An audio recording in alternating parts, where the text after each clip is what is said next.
Quand je regarde autour de moi, j'apprends toujours quelque chose et cette chose c'est d'être soi-même, de s'exprimer et d'avoir foi en soi-même. N'allez pas chercher quelqu'un qui a du succès que tu croyais illimité et pour moi. C'est ce qui se passe à Hong Kong en ce moment. Il copie toujours les manières. Mais il ne commence jamais par la partie centrale, par les fondations qui est celle-ci, comment être moi-même. Bienvenue sur notre chaîne. Abonnez-vous et restez jusqu'à la fin de cette vidéo pour gagner un livre de vos choix. Bon visionnage. Conseil numéro 1. Ayez confiance en vous. Les gens me disent toujours Bruce, est-ce que tu es vraiment aussi bon que ça? Eh bien si je vous dis que je suis bon, vous allez penser que je suis prétentieux, et si je vous dis que je ne suis pas bon, vous savez que je mens. Mais je serai honnête avec vous. Disons que non, je n'ai pas de crainte du fait de me retrouver face à un adversaire. Je suis tellement autosuffisant qu'il ne me dérange pas si je fais quelque chose. Si je dois me battre, j'ai pris ma décision. Oui, c'est bon, tu aurais mieux fait de me tuer. Quel est votre instinct de prier dans cette position?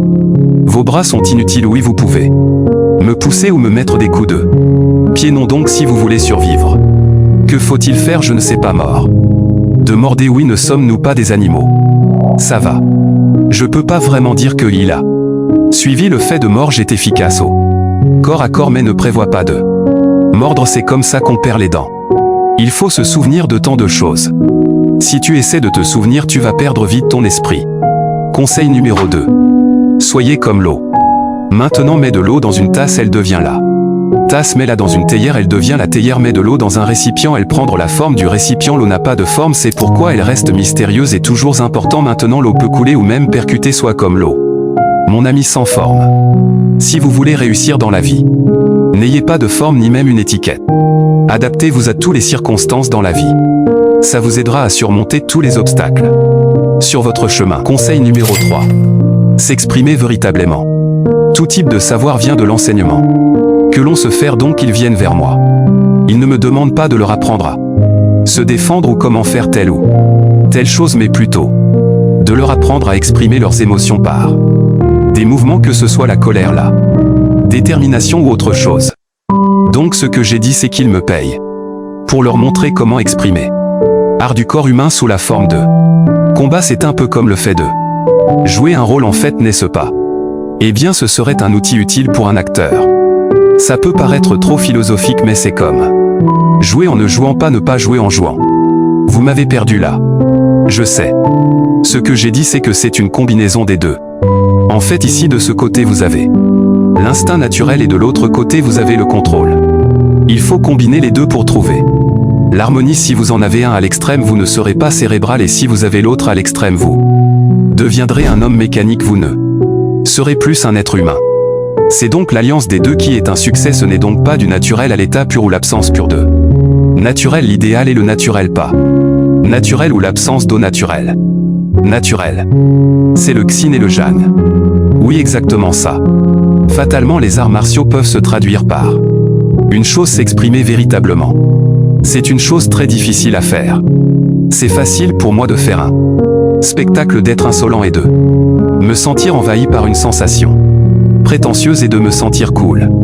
Je peux faire des choses fausses ou artificielles qui sont jolies, mais de vraiment s'exprimer de manière honnête, d'être vrai, de s'exprimer de manière sincère, ça, mon ami, c'est une chose très difficile à faire.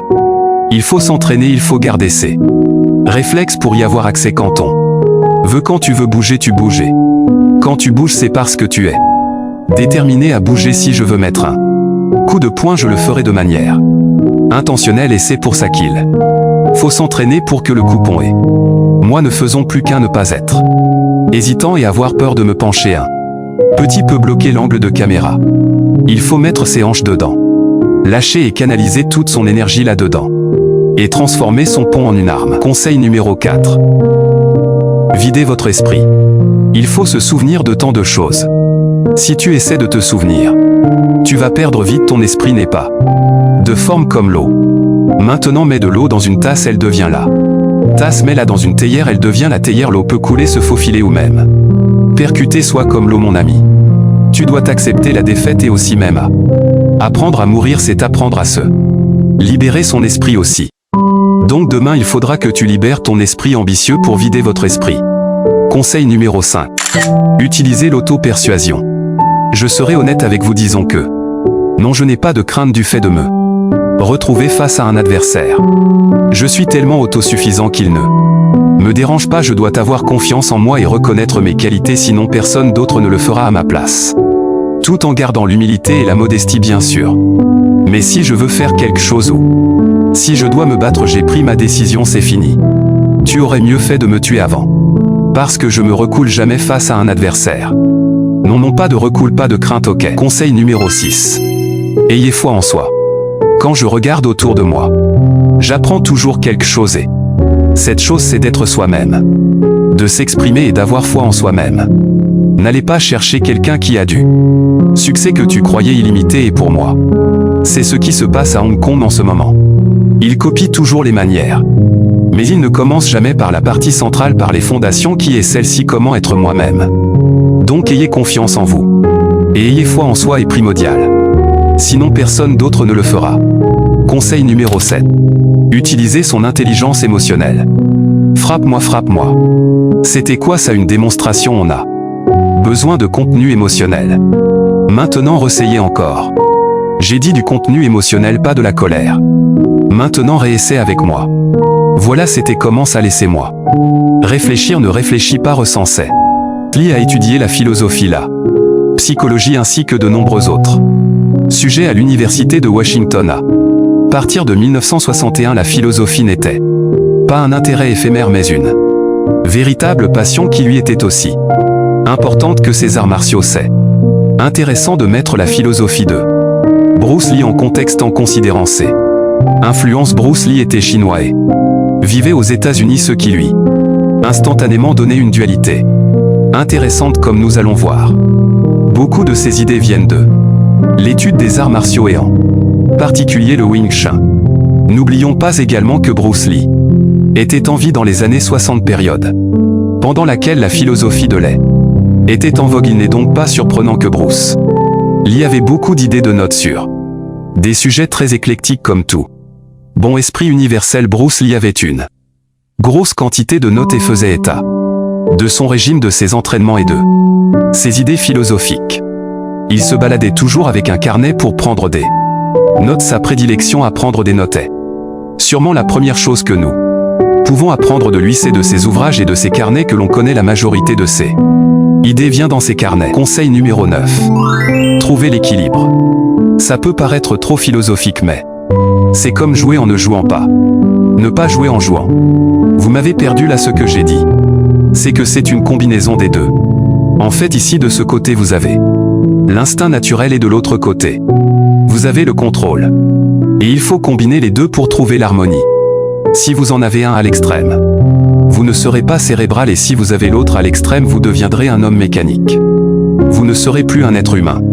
C'est donc l'alliance des deux qui est un succès. Ce n'est donc pas du naturel à l'état pur ou l'absence pure de naturel. L'idéal est le naturel pas naturel ou l'absence d'eau naturel. C'est le xiang et le yang, oui. Exactement ça. Conseil numéro 10. Comprendre la spiritualité. Repassez le niveau physique. Vous devez voir au-delà de votre physique. Ne voir pas seulement avec tes yeux, il faut apprendre à voir avec ton esprit. Soyez un philosophe, essayez de comprendre la spiritualité. Tes aptitudes sont maintenant à un niveau spirituel. J'ai plusieurs questions. Quelle est la technique la plus élaborée que tu espères atteindre? Ne pas avoir de technique. Quelles sont vos pensées quand vous faites face à un adversaire? Il n'y a pas d'adversaire, et pourquoi? Donc parce que le mot je n'existe pas. Alors continue, un bon combat devrait être comme une petite pièce de théâtre, les jouer de manière sérieuse. Un bon artiste martial ne se crispe pas. Il se prépare, il ne pense pas mais ne rêve pas, il est prêt à toute éventualité. Quand l'adversaire se dresse, je me contracte, et quand il... Mais comment peut-on apprendre à mourir? Écrivez votre réponse dans les commentaires pour aider des millions de gens à se préparer à mourir. Merci d'avance. Merci d'avoir regardé cette vidéo. Abonnez-vous et écrivez le titre de votre livre préféré dans les commentaires et on vous balance gratuitement. Oui, c'est à 100% gratuit. Alors, on vous attend dans les commentaires. C'est avec plaisir que nous le faisons en échange de votre abonnement, de vous offrir votre livre préféré. N'oubliez pas de vous abonner. À très bientôt.